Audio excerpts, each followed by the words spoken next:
আসসালামু আলাইকুম আপুরা, আপনারা কেমন আছেন? আমি আলহামদুলিল্লাহ ভালো আছি। আমি আজকে আবার নতুন একটা ভিডিও নিয়ে আপনাদের সামনে চলে আসছি সুপ্রিয়ান ব্লগ থেকে। দেখুন এই যে আজকে আমার ঘরের বাবুর আব্বু কি আনছে, কি অর্ডার দিছে দেখুন। বস্তা ভরে আমলি আছে, এই যে সব রুপলি আম।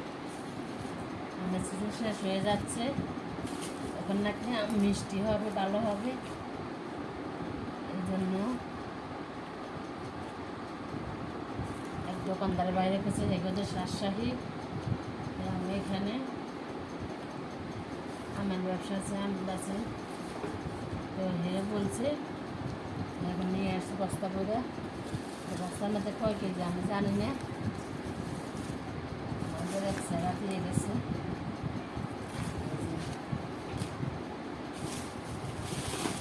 কতগুলো আমি ঠিক আন্দাজে বলতে পারবো না।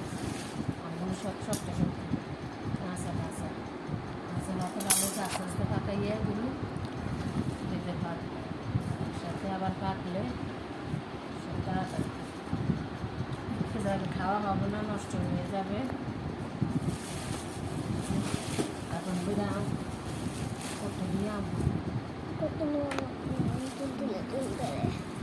আমার শুরুতে আমরা আবার এক কাঠা তুলছি যখন হিমসাগর আম ছিল, কিন্তু হিমসাগর আম নাই, কিন্তু সব রুপেন। হিমসাগর আমরা কিনছি তখন 26 কেজি কার্টন। তখন আমগুলো আমরা দুজনেরা কিছু রাখছি, দেশে পাঠাচ্ছি মাথালি এসবের জন্য দিয়ে দিছি। এবারে বলে তা দেশে যাওয়ার লোক নাই, সব নিজেদের খেতে হবে। কতগুলো আম কীভাবে খাবার লাই জানে, সব খেতে পারবো না, নষ্ট হয়ে যায়।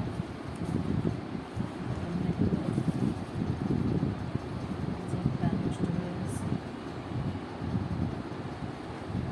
ঠিক মতো খেতে চায় না, কাইটা পোলা পানিতে জোর করে খাওয়াইতে হয়।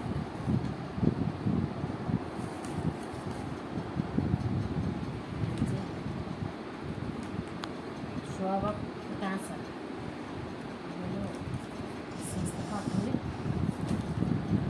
আস্তে আস্তে খাবো।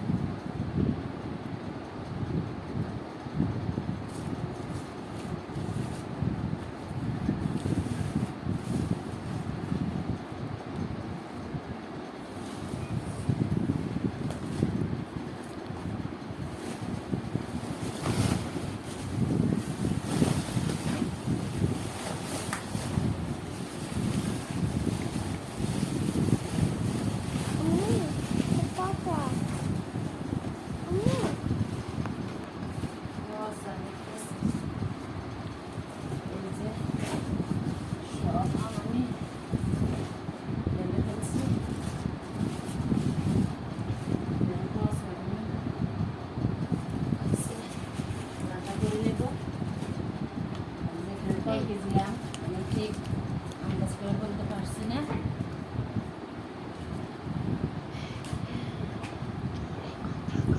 আমি আন্দাজ করে বলতে পারছি না, আপনারা যদি জানেন আন্দাজ করে বলতে দেখেন কয় কেজি আম।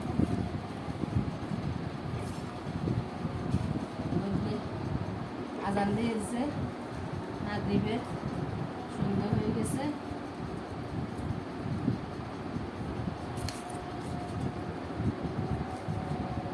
সব আম আপনারা দেখুন, সব আমের মধ্যে মাত্র এই যে 3-4টা আম ফসা ছিল, 3টা আম ফসা, পুরো চাপ একবার ব্যর্থ হয়ে গেছে।